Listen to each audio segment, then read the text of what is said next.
Pada tanggal 19 Desember 1948, Belanda melancarkan agresi militer II dan berhasil menduduki Yogyakarta.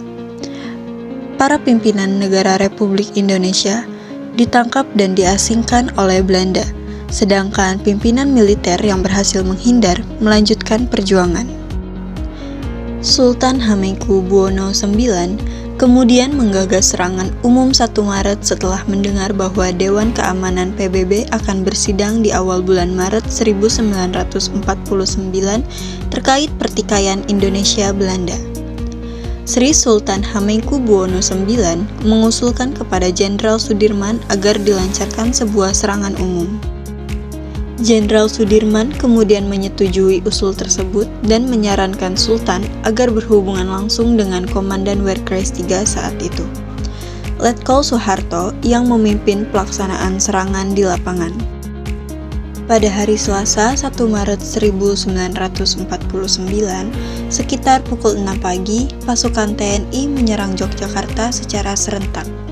Belanda yang tidak siap menghadapi serangan mendadak ini membuat Yogyakarta berhasil jatuh ke tangan TNI. Belanda kemudian mengirimkan pasukan bantuan dari Magelang dan Surakarta untuk merebut kembali Yogyakarta.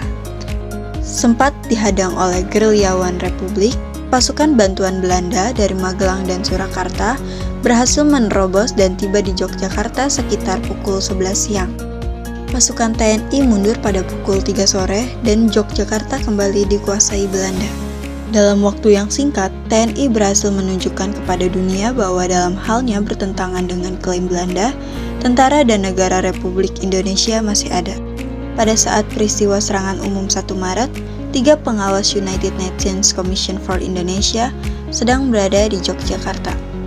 Sehingga kabar tentang peristiwa ini sampai di Dewan Keamanan PBB dengan segera.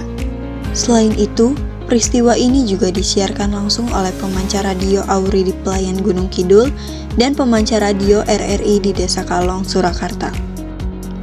Siaran itu sampai ke stasiun PDRI di Bukit Tinggi dan Radio Rimba Raya di Aceh.